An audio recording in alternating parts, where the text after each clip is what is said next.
You're listening to The World at 8 with Lynn Mozart. The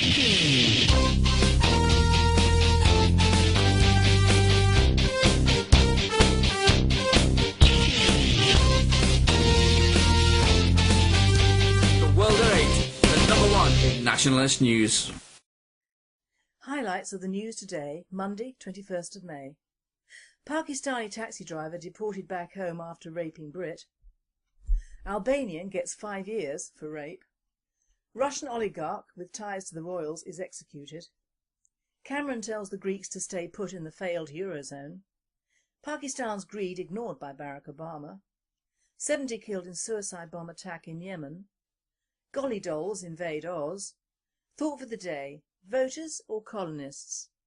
UK news. A Pakistani taxi driver has been deported back to Pakistan. Abid Mahood attacked a British woman in Buckinghamshire and was jailed for 7.5 years, but was deported after 3 years by the border agency. An Equalities and Human Rights counsellor, Mrs Ranjula Takodra, MBE, in Aylesbury, was said to be supporting the rapist's wife through her difficult time. One BNP spokesperson said, "Where was the Equalities Commission to support the victim? Doesn't the title Equalities and Human Rights extend to us British? We trust his family will be deported as well to avoid another difficult time." Along these same lines, an asylum seeker has got 5 years in jail for rape. Albanian Shakir Kalichi attacked a woman as she was lost in a Gloucestershire park. Kalichi lied to the authorities by saying the woman had set him up and that he could not return to Albania as he had enemies there. The judge called his story ludicrous. A Russian oligarch whose name has been linked with Princess Michael of Kent was shot in Russia yesterday. Mikhail Kravchenko, 46, who was photographed holding hands with the princess in 2006 and remained friendly with the Kent family, was professionally and ruthlessly killed, according to Russian police. This is even stranger news considering a news item on Saturday's Mail on the 19th of May in which the headline ran along the lines that Prince Michael is favoured by many of the immensely wealthy Russian oligarchs to be their new Tsar. Of course, Prince Michael, whose bloodline descends from that family, shows a marked resemblance to the old Tsar. Prince Michael has visited Russia many times over the last years and has many friends there. Ibidepo Docherty has been jailed for raping a woman in London. Named the Euston rapist, Docherty stalked his victim in a pub in the Euston district of the capital. Drunk, he lured the woman back to his flat and raped her. He then robbed her of all her belongings and then abandoned her. Ibidepo received 8.5 years this week for rape and sexual assault. Euronews. David Cameron has spoken out that the Greeks must keep their pledge and stay in the EU. The Greeks are still struggling, trying to set up a government, and in Athens the Greek population have been heard shouting, "Bring back the drachma." Some Greeks have said it would be great to return to the drachma, but it would have to be timed. If the return was too sudden, there may not be enough time to print the entire drachma needed to keep the economy rolling. World news. The Pakistani president has been sidestepped by the US President Barack Obama. The US president ignored Pakistan's greed for wanting $3,000 for every military US or NATO truck that passed through its country to take food or weapons to serving soldiers in Afghanistan. Reports of a suicide bombing in Yemen are coming in. At least 70 people are reported to have been killed in a suicide bomb attack in the capital Sana'a. Security forces have claimed that the attack was on a rehearsal for a military parade in the capital this week and which will be attended by the Yemeni president, Abdrabbuh Mansour Hadi. The assailant, who was reportedly wearing army uniform, blew himself up amongst a group of soldiers in Al Sabeen Square, near the presidential palace. An Al-Qaeda source told the BBC one of its members had carried out the attack. Golly dolls cause outrage in Australia. Yup, our old friend the Robinson's Golly has done it again. Some Chinese firm imported the ever-popular Gollywog doll to some shops in Brisbane. One shop sells about 20 per week. However, at Jobsworth, Bob Weatherall, the chairman of the Centre for Indigenous Cultural Policy, has labelled our little black friends as offensive and stated it doesn't bring unity within the community.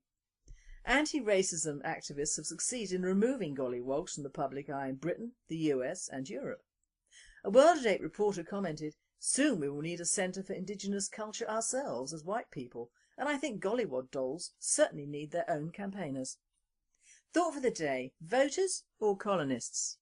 Before anyone says that this is yet another Islamophobe rant, you all need to take a step back, and although we in the British National Party do not need a lesson in the realities of this world or our country today, anyone who listens to me and is not a nationalist will really think, what is she talking about?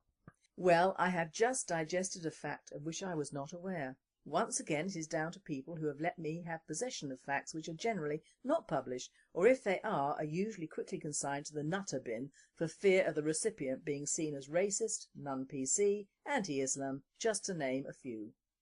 I, like so many nationalists, was thrilled when Marine Le Pen secured the huge number of votes in the primaries of the French general elections. I thought, hooray, a chance for France to ditch Sarkozy and grow a pair.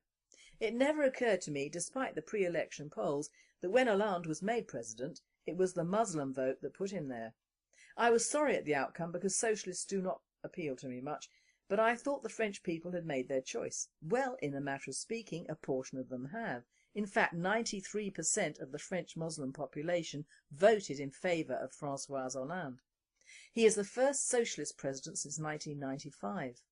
Hollande has also pledged to change French electoral laws so that Muslim residents without French citizenship would be allowed to vote in municipal elections as of 2014, enabling the Socialist Party to tighten its grip on political power. Now, I think we can all understand in this country, in the GLA London elections and in some of the most heavily Islamified cities in Britain, exactly why Labour made the meagre inroads it did and we who speak for the British public did not. Many Brits didn't vote and many Muslims did. What other country in the world takes people off the banana boat and gives them the vote? Just the United Kingdom. It is obvious to all that the Muslim vote is growing in number and they will never vote for a nationalist government. Why not, I hear you say, if they have the good of this country at heart and its people? Because we want England back, and make no bones about it. A cosmopolitan society is fine, but an Islamic state is not. Labour have adopted these people and other ethnic groups for the time being, under the old communist adage, do what you have to do to get into power and then do anything you like. The main political parties must have so little respect for the people of this country that they do not trust them to make their own decisions, or perhaps they do, and that is not what is desired either by the establishment or by the European Union. It also explains the rush with which Margaret Hodge literally bussed in hordes of ethnics into Barking and Dagenham during the last general election. About this time Labour was still trying to get the prison vote underway. In fact, although this has been granted now, efforts to bring this law into being were frantic from the then Labour government. The original idea is of course from the European Court of Human Rights, that prisoners are not allowed to lose their right to vote just because they have offended society, so to speak. Of course, yet another Labour ploy for votes not so eagerly taken up by the coalition government, who at least justified a 6-month extension on this particular piece of social engineering. On the actual prison stats, the numbers are down as of December 2011, 88,179 prisoners in the UK and Wales. Scotland 8,301. 11,077 are foreign nationals, Jamaica, Poland and Ireland being the first three. Asians account for 5.5% and British Asians 7.3%. In 2010, Muslims accounted for 12.6% of the prison population. There has been a huge increase in immigration and crime since then, of course.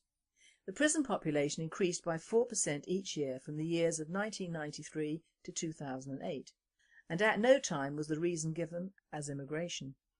Those numbers must have risen considerably, and of course all of them can vote as well.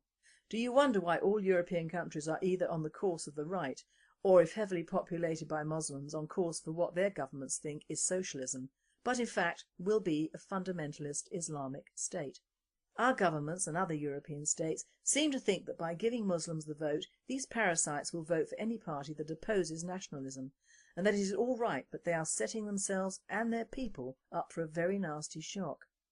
We in England put these newcomers in positions of power. Why? We give foreign prisoners the right to vote. Why?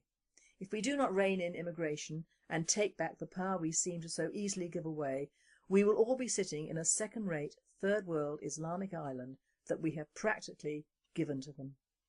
Who will be to blame? Well, Europe for one, and us for the second.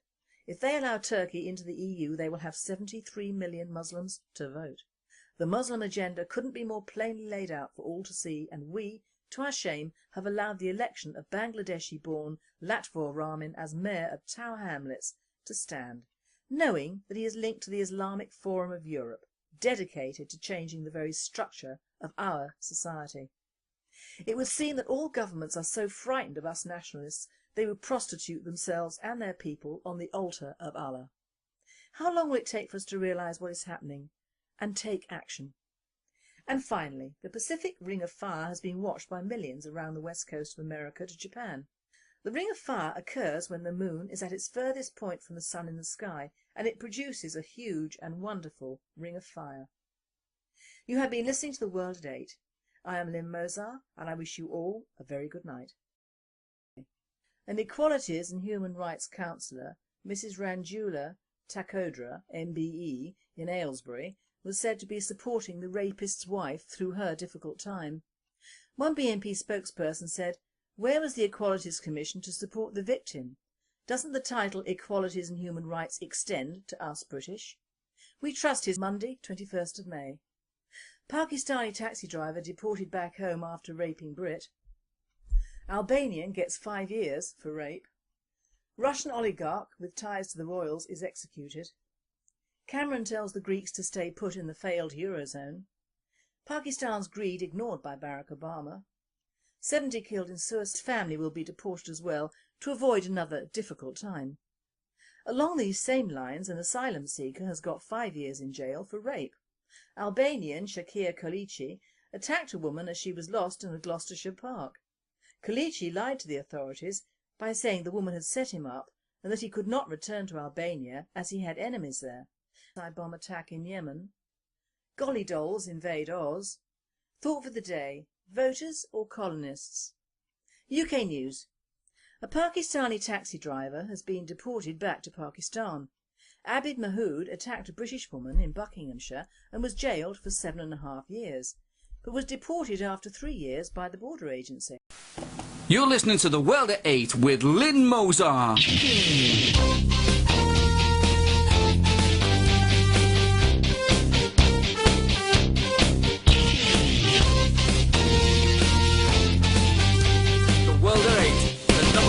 Nationalist news.